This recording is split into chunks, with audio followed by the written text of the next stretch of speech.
Vitaly's life nearly came to an end in a Philippine prison.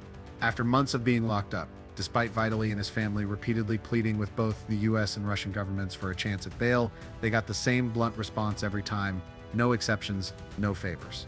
Put your hand on the car, man. No, put your hand on the car. Lean on the carpet. Lean on the car right there. Guys, ingat. I'm sorry, guys. I'm so sorry. Hey, guys, I'm so sorry. Oh, that's it.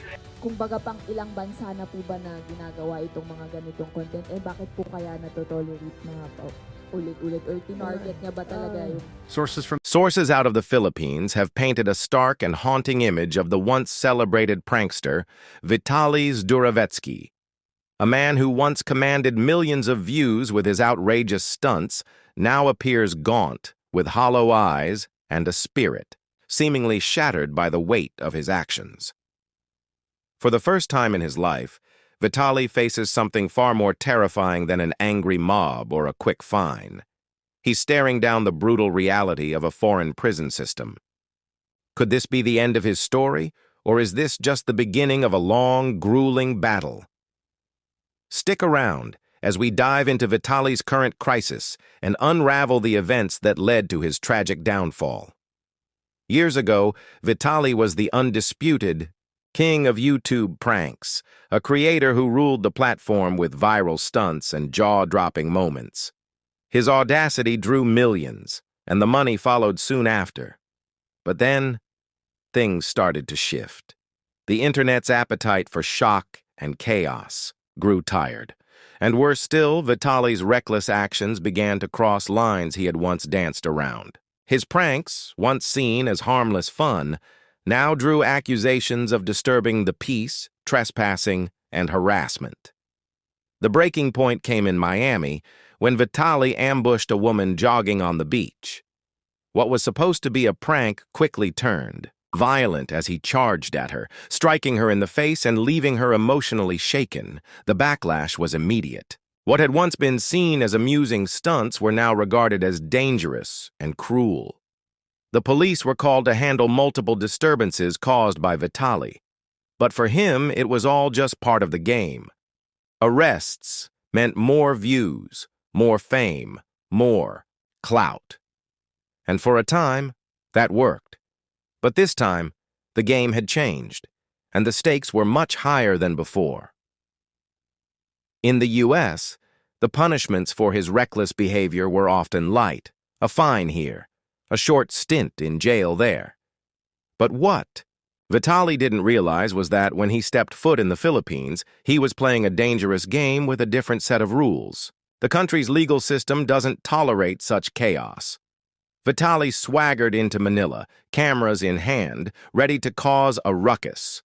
But what he didn't expect was how quickly his antics would spiral out of control, ripping off face masks, harassing strangers, swiping police gear, all for the sake of views.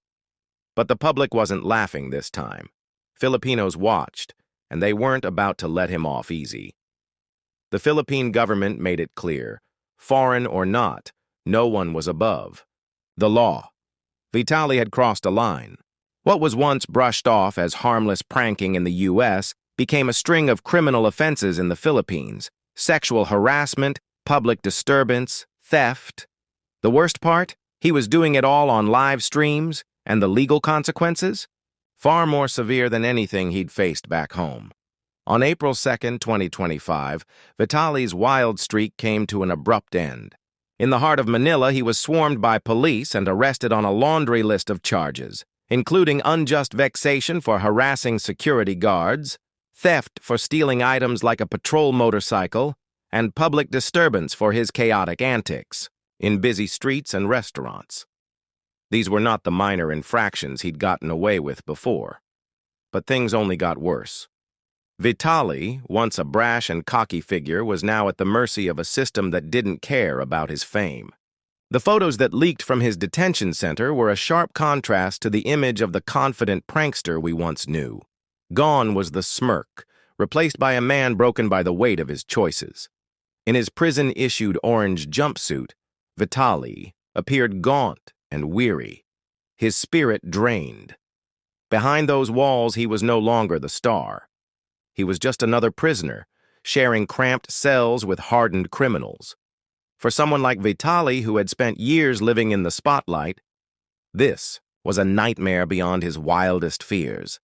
Vitaly's legal battles continue, but his prospects don't look good. Despite the best efforts of his team, bail has been denied, and it seems unlikely he'll be out anytime soon. He's facing up to 20 years in prison, depending on how the charges unfold. And with the Philippines' legal system known for its strict punishments, things could get much worse.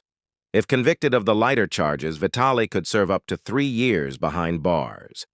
But with multiple charges stacked against him, the sentence could stretch far longer. Legal experts suggest the worst-case scenario could see Vitaly behind bars for up to 24 years. It's hard to imagine a future for him after this.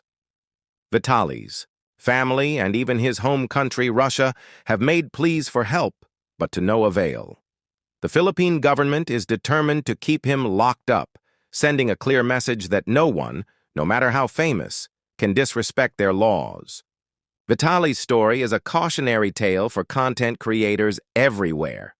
What was once a story of viral fame and internet dominance has now turned into a nightmare of regret and isolation. As of now, the man who once ruled YouTube with pranks is just another prisoner, his name forever linked to scandal and disgrace. And perhaps this is where Vitaly's tale truly ends. What do you think? Let us know your thoughts in the comments below.